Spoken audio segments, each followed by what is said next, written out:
says in 2, and though I have the gift of prophecy and understanding all mysteries and knowledge, and though I have all faith, so that I could move mountains, but have not love. He says, I'm what? No. 3. If I give all I possess to the poor and surrender my body to the flames, but have not love, I gain nothing. Love is patient, love is kind. It is not envy, it is not boast, it is not proud.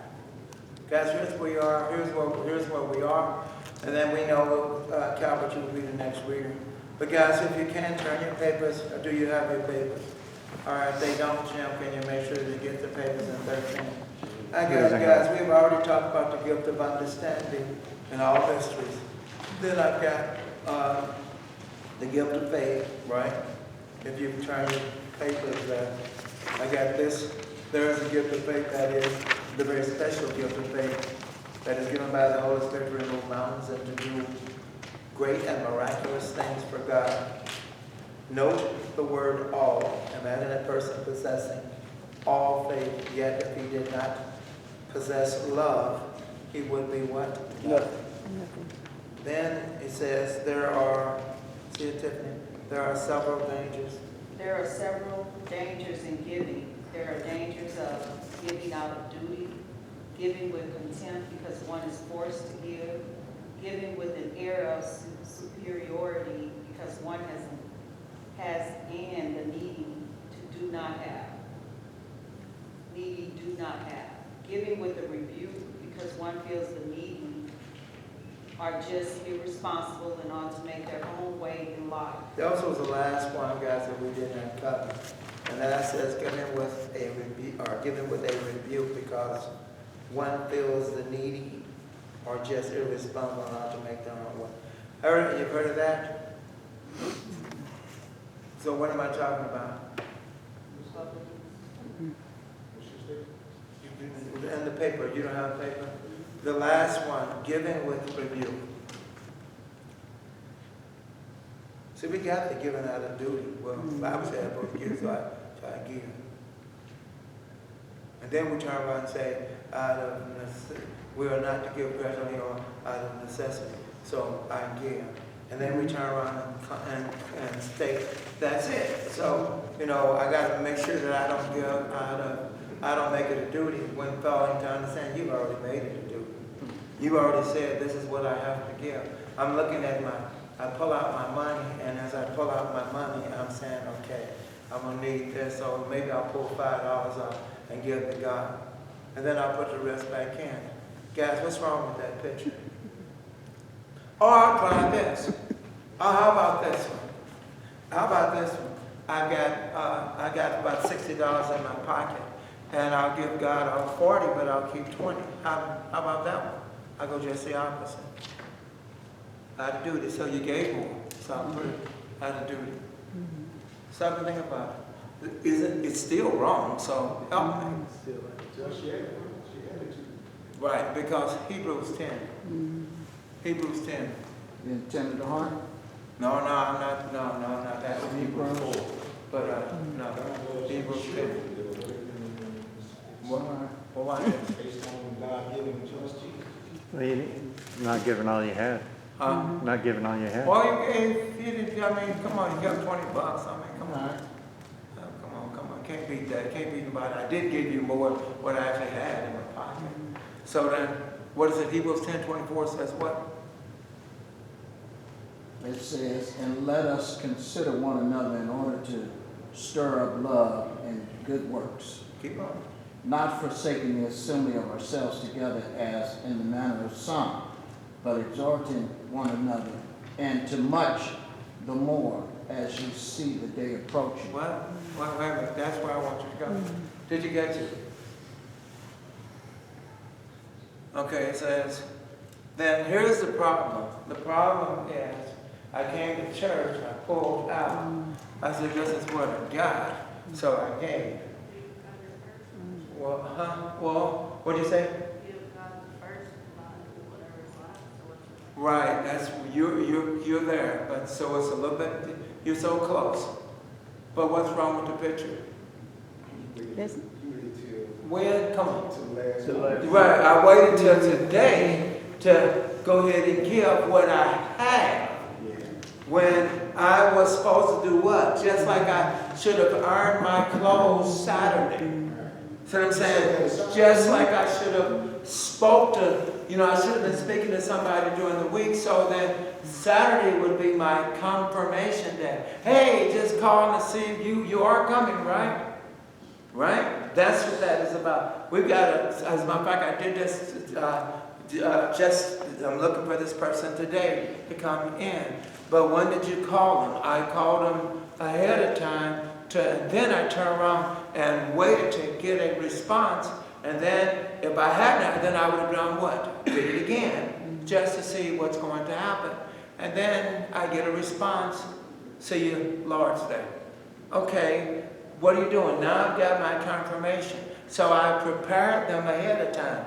Well, if they don't come, I call them ahead of time to let them know. Well, how do you think God feels when it comes down to building or helping the church? So what I do is I look in my pocket, and then here I peel off this and then put that in a plate.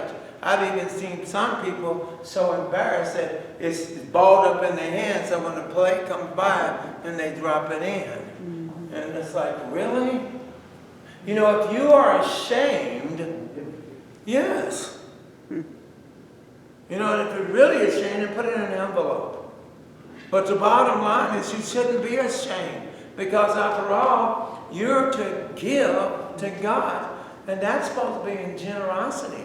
That's, hey, I'm giving because, you know what, it ain't about the, Brother Thompson, it ain't about the electric bill, it ain't about the what needs to be. It's about I'm giving to God, and because this is my giving to the needy. Somebody a lot of times who I will not give to? Do you know who I won't give to? You got it. Derelicts. Derelicts. Beggars. Peddlers. Homeless, is that what you call them? Whatever you want to call them? I won't.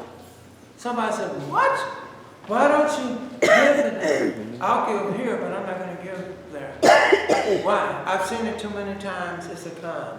I've seen too many cons where you shouldn't think like that. Well, I know giving here, they got an answer.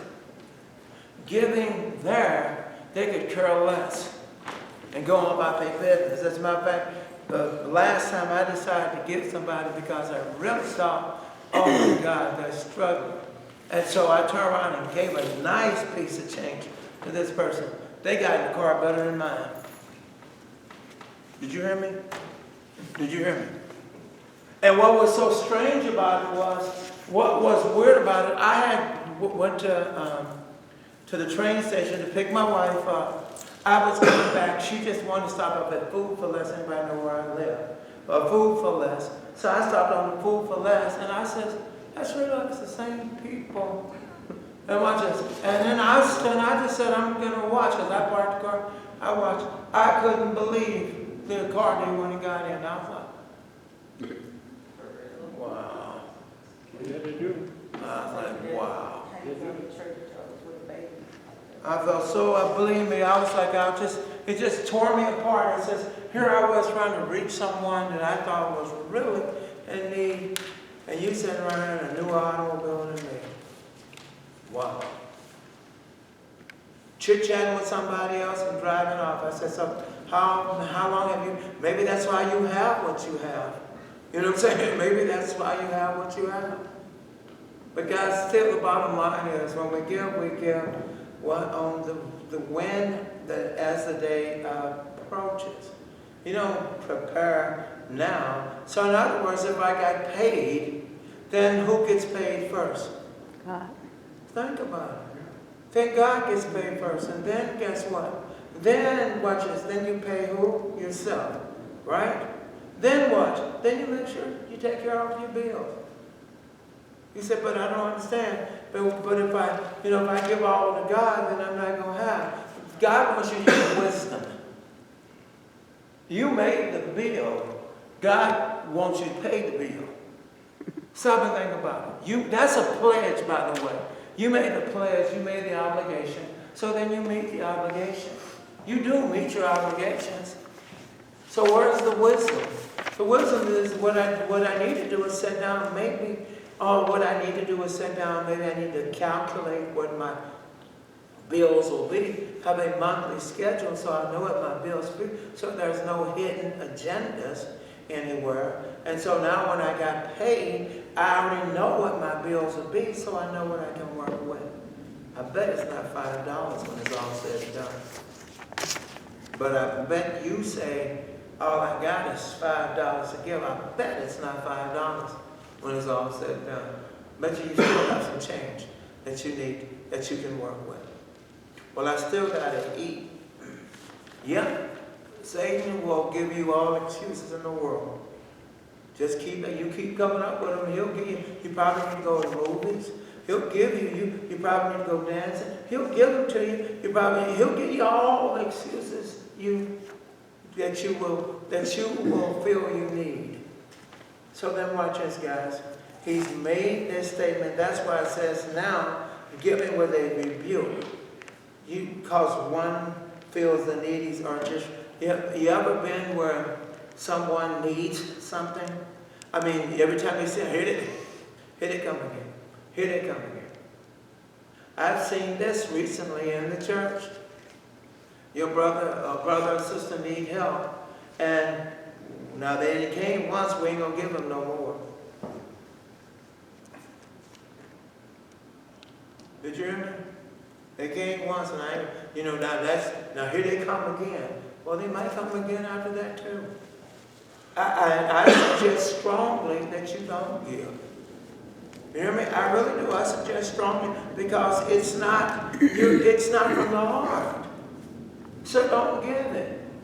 Now if you want to, watch as this person is in need. Sometimes you just need to take them a fishing pole. Y'all catch where I'm coming from? Because they need to learn how to fish. Okay, that's why they keep knocking on your door, because they've never learned how to do better. So, watch it. So, when I give, now I can give because that doesn't mean that person's going to be completely out of the woods on this. Just means they're one step closer to getting out of the woods on this. Situation. Person says, I want to borrow from the church. We say, fuss. Why we don't want to give. And don't give. Just that simple. Then just don't give. You don't have to be a part of. We have what we call a benevolence committee. That benevolence committee is supposed to be someone that uses wisdom, that weighs things out. Is wisdom, and when wisdom comes out, does wisdom require that you say yes to everything that comes around? So I think about it. Wisdom doesn't require that. Wisdom says to think things out in the overall, in the long run. Sometimes wisdom says, tell them no. Tell them no. Why? Because you don't want them to make the church their crutch. Did you help them by giving to them? Or did you hurt them by giving to them? Stop and think about it. Yes. Well, Jesus says in the scripture that he won't forsake us. He supplies our needs. Right. As the birds don't have to worry about what they get to eat. I think some of the time the problem that we have is what we want, and God will say, he may lay it out where it seems like a no, but maybe he's saying just wait, and right. You get it later. Right. And another issue that I hear, because I've worked on various benevolence committees, some people think they're entitled. And in fact, one sister came to me once and said, well, I don't understand. I've been paying in the church coffer for 10 years. I've heard that. And I'm behind about 4 or 5 car notes, and they're going to reassess, We dealt with one of them one time. repossess my car. But I have money stored up here. Oh, I know, and basically she was saying, I'm entitled to this money. Right. Because you have stored up in the bank. Give me the interest, or something like that. okay. I thought that was interesting. Yeah, yeah. That's it. Right. She said, no, this is, yeah. So I probably would have asked her, can you tell me how much you actually have that's been stored up over here? Okay. But you know what I'm saying? She was pretty angry, so I didn't want to go there. I know, but I know. But She was irresponsible because she was behind in some car loan, so that means she wasn't meeting her obligation to pay off her car loan on a monthly basis. She was paying for other stuff that allowed her to. Well, actually, they had downsized her on the job. You know how they do that downsizing? Right. And it comes out of the left end, you didn't know it was coming. So, you know, she just wasn't ready. yeah, that'll do. Instead of just knocking on the door and just saying, hey, I'd like either you yay or nay, and then move on. That's one source I went to that didn't work. This gentleman just called a few minutes ago, been forever, calls almost every week, trying to see if somebody, I'm in a financial dire. I want to say, you should have a job by now. Okay, now that you understand what you're in.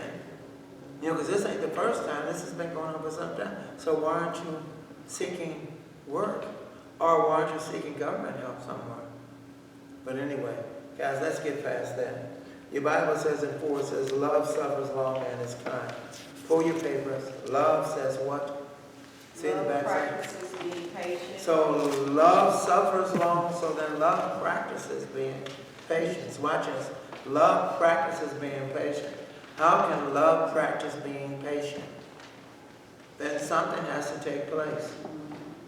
Stop and think about it. But in order for you to practice, sometimes God sends something, you hoop and holler, talk about how much you love the Lord.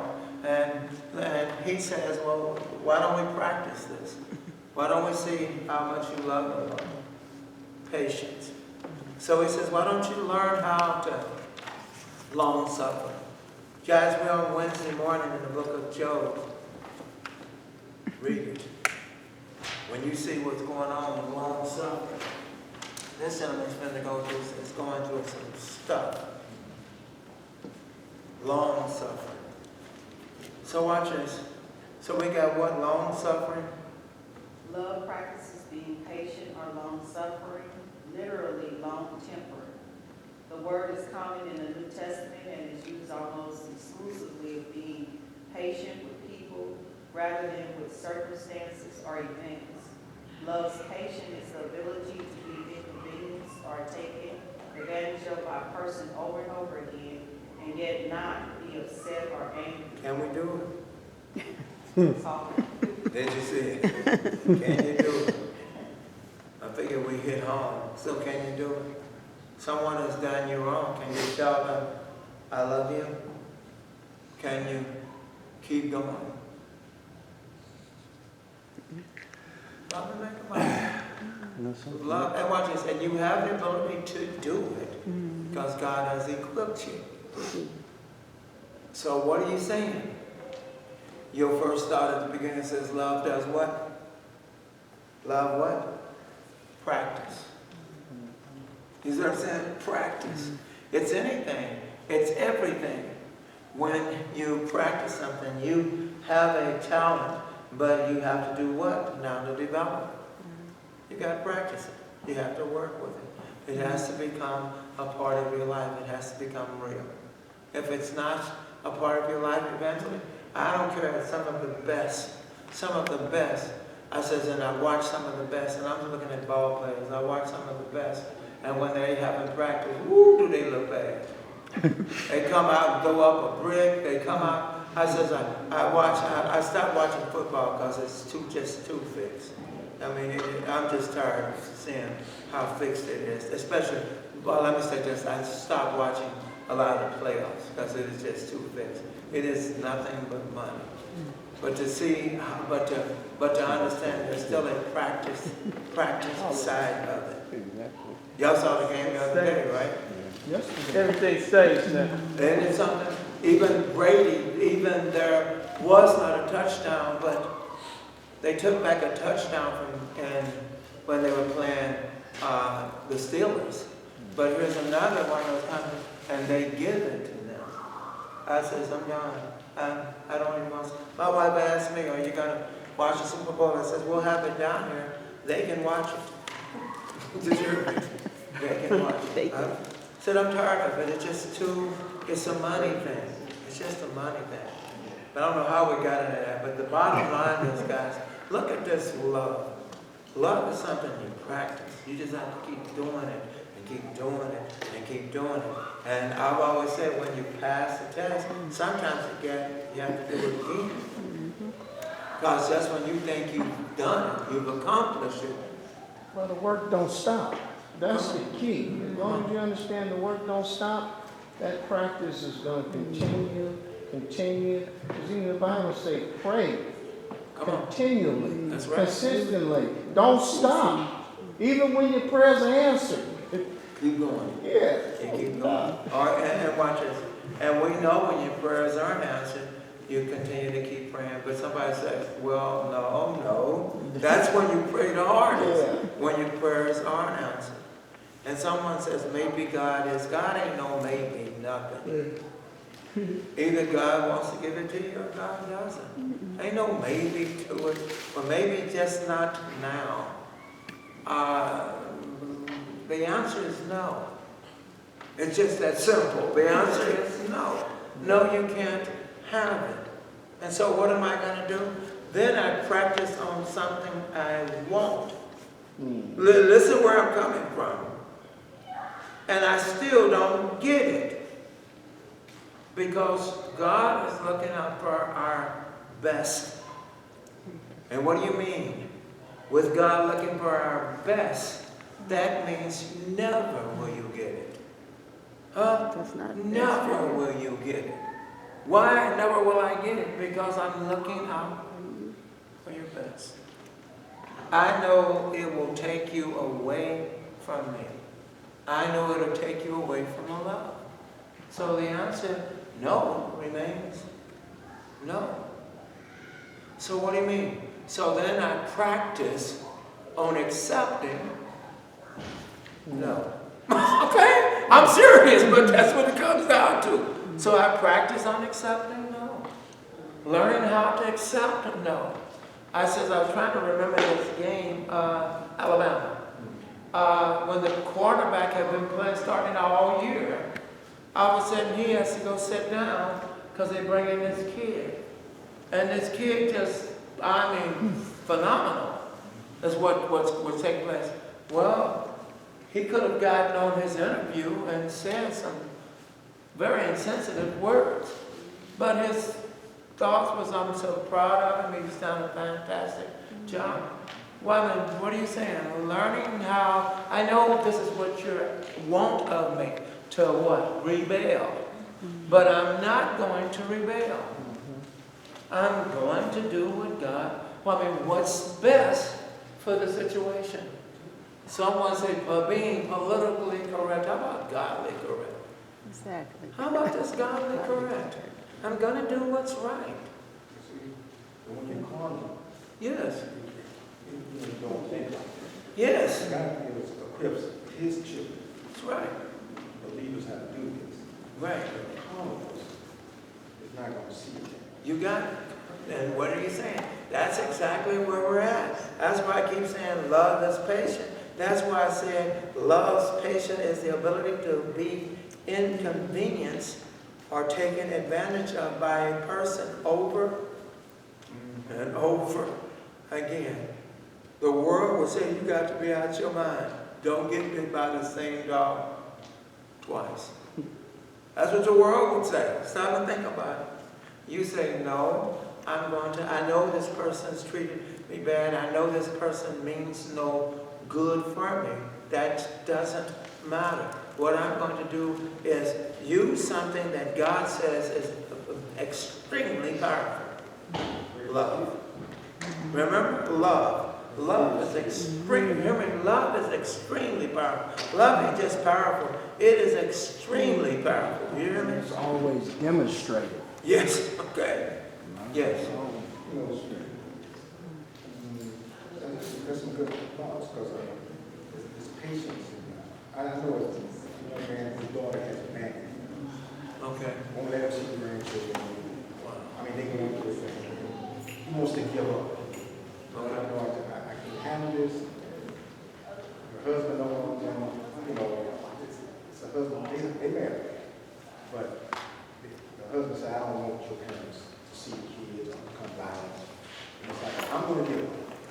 I said, you can't give up. You must continue to reach out and show love no matter what. But it's going to take, and I believe it's going to work out. That's where the patience comes in. That's it. But if Long you suffering. you don't see it there. Like you said, that's it. And so that struck me. It's like, how do you think like that? I remember this person's not on the same team. Okay. We friends, but not like that. But somebody in Kentucky, so. Wow. Oh, okay. You know, so. Stop and think about it. Do you give when you said something, and I'm not going to ride these matters a lot, but you said something, and it's the idea of what am I going to, how do I show myself to the world? You know, I say I'm a Christian. You hear me? I say I'm a Christian. The world's chances for changing can only take place through us. That's right. Stop and think about it. She won't change no other way. It's got to be through our behavior. I've made this statement. I don't know if I know I've made it recent. And we keep missing this. The world, all they see is you. Yeah. What do you mean? Well, we're supposed to go and bring souls to Christ, right? But if I've seen your mannerism, your behavior, wait a minute, and you tell me love. You keep telling me love. But when I see your behavior, you're beautiful people when things are working your way. You hear me? We're all, but in the world the same way. When things are working their way, they're beautiful people. It's when things aren't working your way. Here's the challenge. Now let's see this love. Let's see you demonstrate. I was listening to the other day, somebody was talking about Trump and the bitterness that was coming out of this person's mouth concerning Trump and how he came to the conclusion that the man is a racist and all this stuff. And I'm like, okay, great. So what does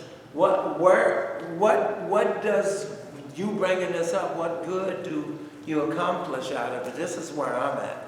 Because why? He's this. Trump goes home and goes to sleep. Apparently you can't go to sleep because this animosity now has built up in you. So now you can't go to sleep behind something that somebody else could care less. And I see you. Watch this, and here's the same thought. A lot of times you don't realize that you've got something against your brother or sister. And watch this, and they did you wrong. Watch this now, and they really did do you wrong. But you can't sleep. But they go to sleep and sleep just as good. Did you hear me? Yes. Yeah, I was just going to say, the bottom line is it all goes back to self. Because if I'm not working on me, I have a false perception of what a Christian is. And so I've learned how to make the adjustments, which means I just settle because it's acceptable. You know, me settling for the way things are and I don't have to work on myself, believe me, it's acceptable. It's acceptable to the world because they don't say anything about it. I don't have a problem until I run into you. Okay. And so, you see what I'm saying? Right. A true representative is going to bring it to you. Right. You see what I'm saying? But watch this. I'm also going to be in places where I can get it. Hello. Now, if I don't want it, if I don't want to get it, I'm going to stay away from them places. You got it. But if I go out into the world, I'm a blend. And so my false perception of being a Christian will be acceptable because there's nobody to challenge it. But if I move out of that arena, Come on. and I get to a place where I'm hearing the truth, where I'm getting the truth, it's going to create a problem because I'm not working on me. So 9 times out of 10, I'm not going to stay there very long unless I'm at a place where I'm willing to surrender. Hello.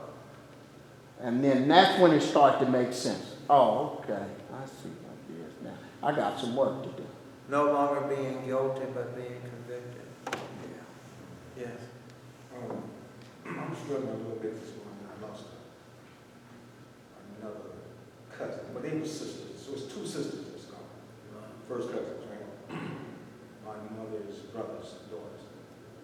Son walked in, found them on the floor. Now, this girl, when her sister was in the hospital, would not let my sister in the hospital to see her. Did you hear me? Mm-hmm. And my sister, I know that has been bothering her, that she would not let me go in and see my cousin before she leaves. Would not let her in. And I'm sorry, first cousin, you can't come in here to see your cousin. Wow. Okay, so my point is that my sister brought it up yesterday.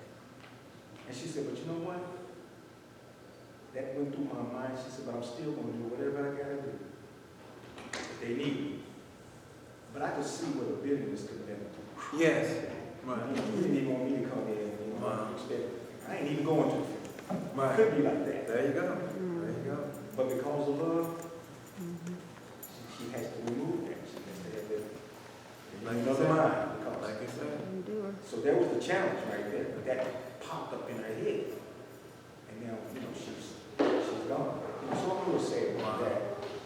When the girl really loved me or something, when I'm not happy out there, still. And just unbelievable.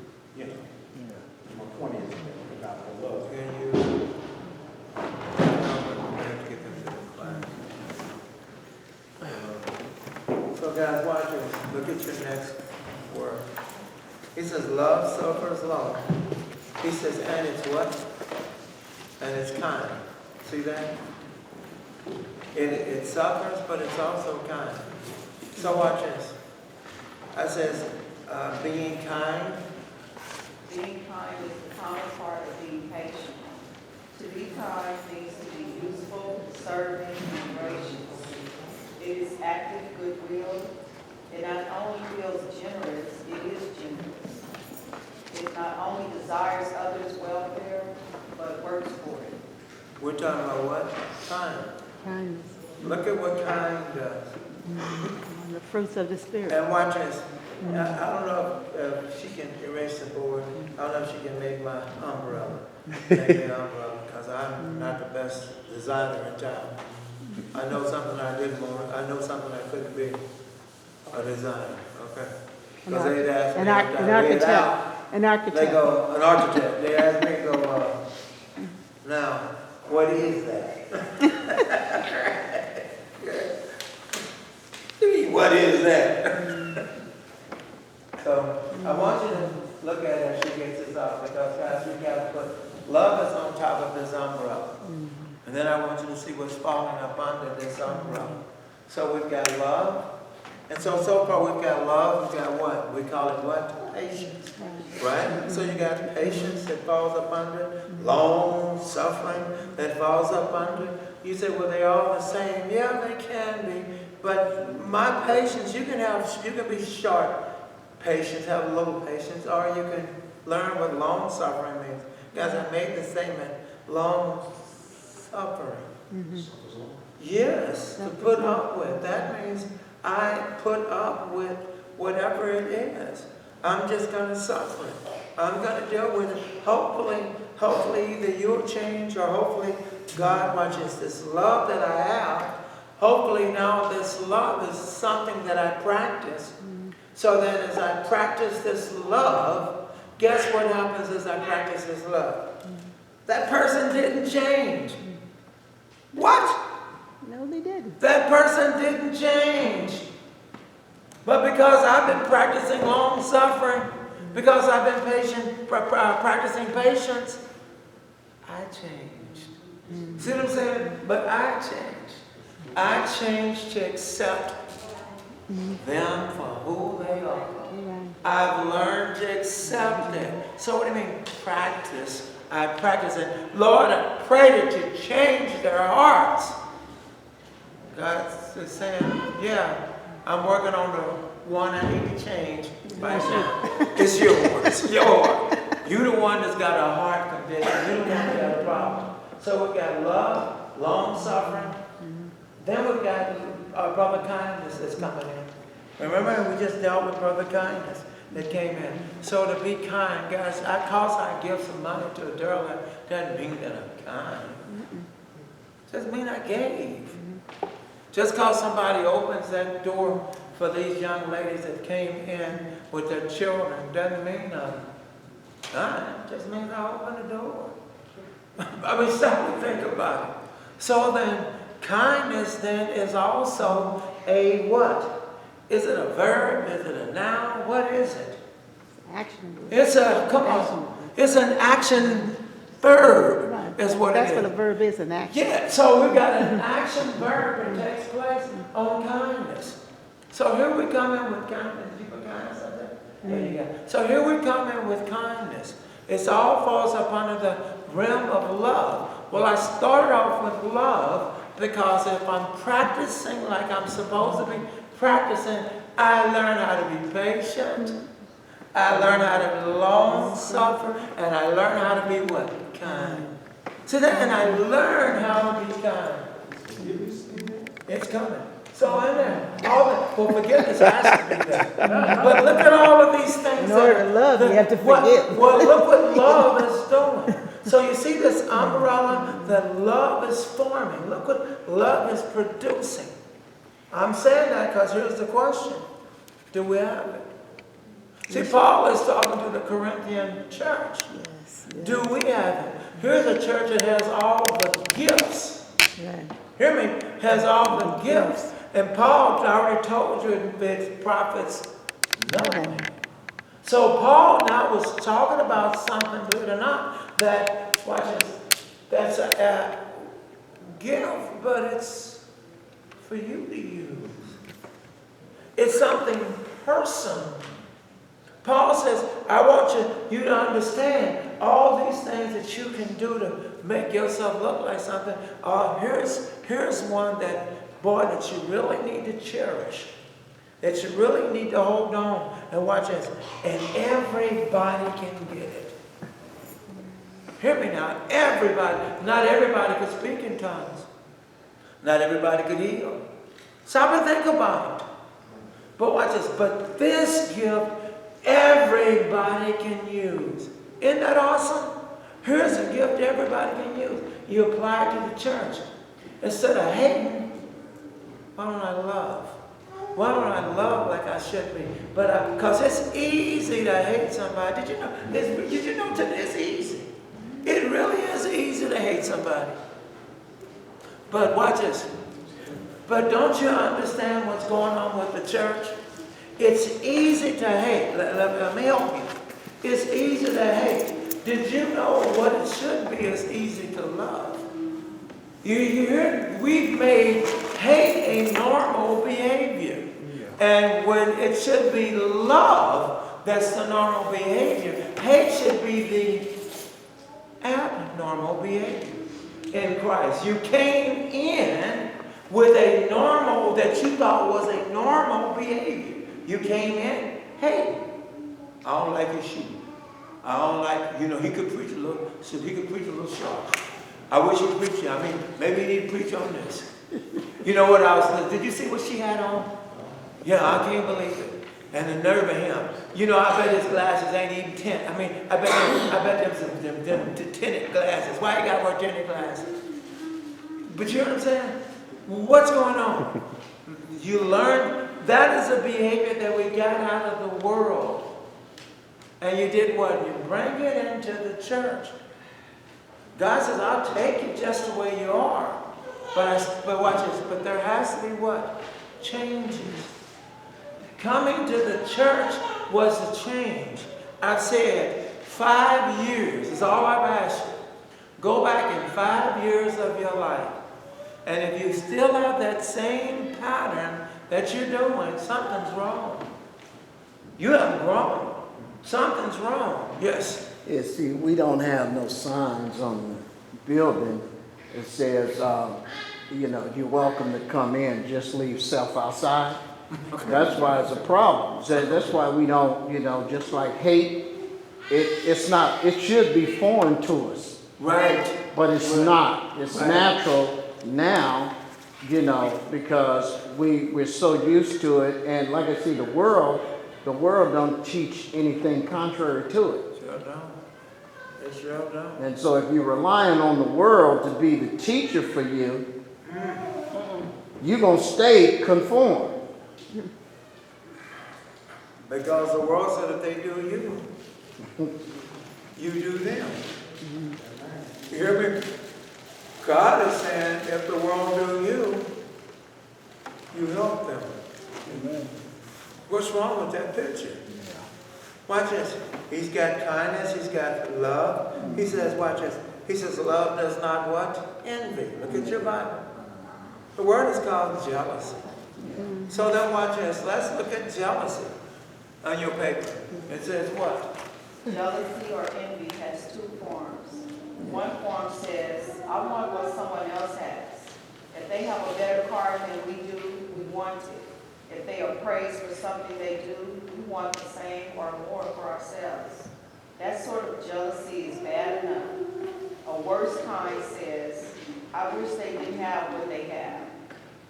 The second sort of jealousy is more than selfish. It is desiring evil for someone else. It is jealousy on the deepest, most corrupt, and destructive level. Ever had someone do you so bad that you said, you've made the statement, and if they were out on the freeway and they got hit, I'd walk right past them and keep going? No, they're still alive. Listen to what I'm saying, because watch this. You have another way of saying it, but that's what you're saying. You have another way of saying it. Your house got caught on fire, and good. Wow. Isn't that, you know what I'm saying? If they were thirsty, I wouldn't give them any water. Come on, so, okay, she's toned it down, but stop and think about it. Stop and think about it. Well, they had to spend their money on that, then they could have some money. But now they're over out there buying all them clothes. Now they can't even pay their rent. Stop and think about it. That's a jealousy that's deep within. And if you don't watch it, it will do what? It is a jealousy that becomes a sword. It gets infested. It gets infectious, it becomes infectious.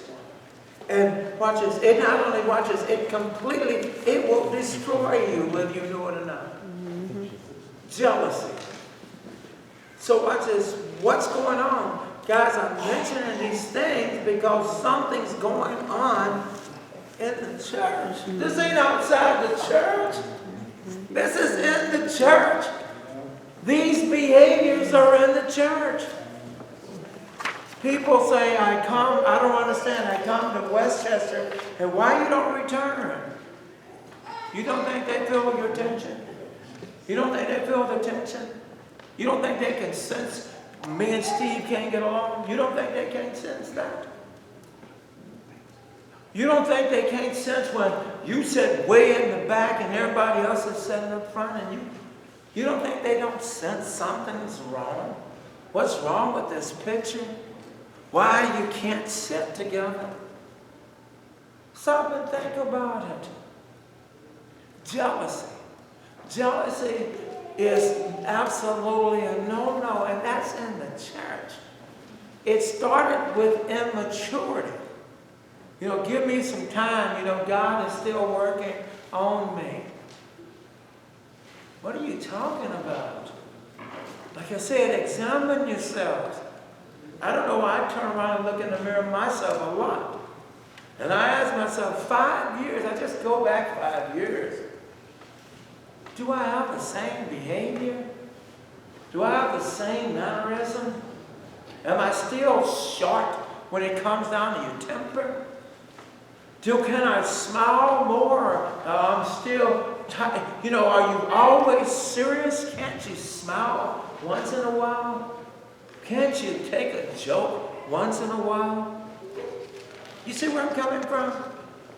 Boy, these are some things that if you don't watch it, these are the things that affect not only you because you're the church, but they affect others around you. I don't know about you, I don't want to be around somebody that's jealous. I don't want to be around somebody that ain't got no patience. You get me killed. I'm serious.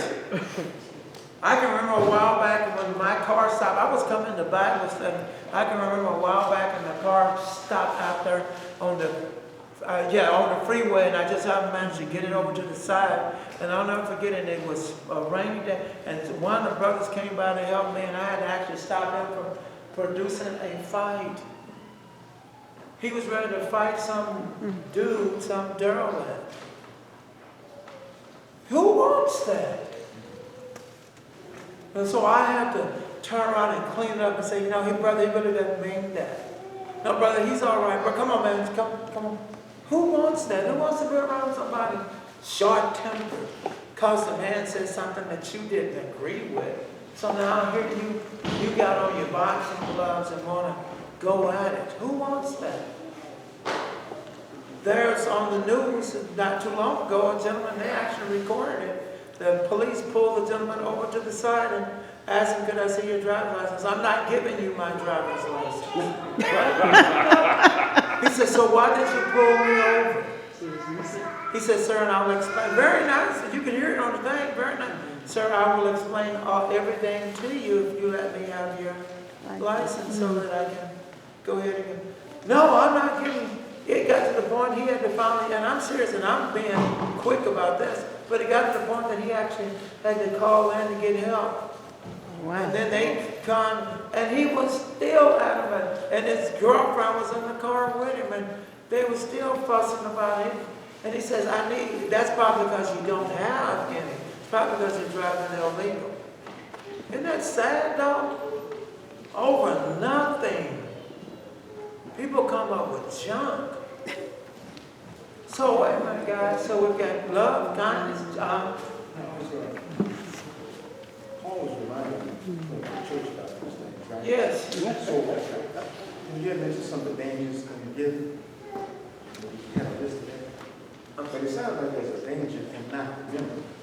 I like that. Okay, Steve. I There's like that. dangers in not remembering. Because what has replaced it? Because what has replaced it? What has replaced it? Those gifts. Remember the gift of speaking in tongues? All of those gifts have replaced it. So since those gifts have replaced it, you're right. See, that's exactly what it is. As a matter of fact, you've made those gifts much more important than the greatest one of them all, called love. Right. Isn't that something? You've made those more important than love. And so watch, as I told you, he's not giving us something, a lot of drawn out stuff. All he is talking about is love. Here, I want you to see this. All he's talking about is love. He says love is what? He said love. He says love suffers long. He says, and it's kind. He says, I'm back and forth. He says love does not envy. Listen what he's talking about. He says love does not parade itself. It's not puffed up. Wait a minute. Here we go. I told you jealousy or envy, right, Tiffany? Now the root meaning of zelo says what? It's to have a strong desire, and it's a term from which we get zeal. It is used both favorably and unfavorably in Scripture. In 1 Corinthians 13:4, the meaning is clearly unfavorable, which is why 12:31, part of the immediate context, should be taken as a statement of fact. You are now earnestly desiring the greater or shorter. I know, I messed up. Okay, so what? Okay. Love is what? Yes. Patience, right? Love is what? Not making fun of the person that wrote stuff that don't make sense, right? I just think he created a whole new word. See how positive? See what happened there? And not a command to seek greater gifts. Okay. The Greek word there translated earnestly desire is the same as that translated here is jealous. Isn't this a great thought, guys? Paul had a zeal. Remember this? Paul had a zeal. And his zeal was to go out and kill all, to persecute all those Christians. Yes or no? Isn't that something? But he had a zeal. So you're trying to tell me that having a zeal can be wrong? No. You can have some wrongness in a zeal. Right. Stop and think about it. It's almost like desire. If you really stop and think about it, zeal, desire, it's the same way. I didn't mean, how many times have you said, but I didn't mean it like that? What do you mean? You probably really didn't mean it like that, but something interfered with it. Your zeal. Your zeal did what? Your zeal blinded you. See what I'm saying? Your zeal wouldn't allow you to do God's will. Your zeal allowed you to do your will. So you said, this is how I work this, because I'm going to do my will. And anybody that tries to come in and tell you that it's off the mark, you say, no way. Understand me. Acts the 9th chapter. You got to understand, Paul was going to persecute. Paul's zeal. Watch this. If God had said, Paul, don't do it, that meant nothing to Paul. Paul's zeal was, I'm going, I don't hear nothing, I don't see nothing. God had to completely knock him off of whatever he was on. Right. He had to, not only did he knock him off it, Knock him but he had to down. also do something else. He had to what? Blind He him. had to blind him. Stop and think about it. This zeal, but I want to do because I have the zeal to do. And God is saying, but your zeal is taking you the wrong way. A lot of times that's what we do. We've got the zeal to do things, and it's really taking us down the pit of damnation. And we don't even know it. Stop and think about it. Paul was on his way, but you know, not to hell. Right. Because he was killing Christians. Stop and think about it. Sometimes maybe that's what has to happen to us, Calvin. Sometimes God has to knock us down, meaning sometimes strip your finances. Hear me? Sometimes just strip your finances. Wait a minute, now you ain't got nothing. Did that now? If that don't slow you down, then now I'll tamper with your health. Now you don't have finances, and now I'll tamper with your health as well. What more do I need to do? You're this close from death. What more do I need to do to get you to understand your zeal is no good? Watch this. God didn't remove Paul's zeal. God just redirected his zeal. That's all he did. Peter, you got a horrible attitude. You cuss everybody out in a hot second. James and John, you all were called sons of thunder for a reason. For a reason. Matthew, you're cunning, you boy. You think you're slick, Mr. Tax Collector. You think everything, you hear me? I'm talking about his apostles. All had an agenda that God had to change their zeal. Change the way you do things. So watch this. Now we got this bragging. You got zeal. Now you got bragging. Your Bible says puffed up, right? Right. So then watch this. Bragging says what? He does not. Not brag. Okay. You got her, ooh, my. Ooh, my. You got it. You got it. Brag. That's what it is. It's nowhere else in the New Testament. It means to talk conceitedly. It means to what? To talk conceitedly. It means to talk. What is conceitedly? What is conceit? What is it? Vain? Emptiness. Oh, and emptiness? But come on, give me some stuff where I can deal with. You think you have stuff. What'd you say? It's all about who? Self. Self. You think you have. You know what, Teresa, you did what? Well, let me tell you what I did.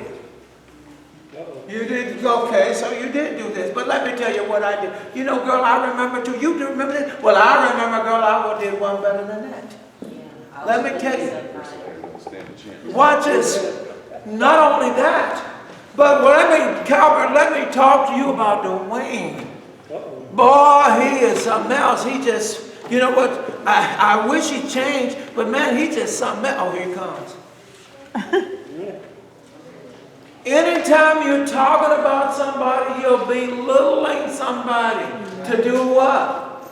To bring you up. Puff yourself up. All of a sudden now I've got to get me up there and get you down. So it's a great conversation. Guys, where's he coming from? I told you, he's talking about the church. These are folks in the church that have these great gifts. So in order for my gift of tongue to be better than your gift of knowledge, I've got to talk about not only do I speak in tongues, but I have a tongue that I can talk directly to God about.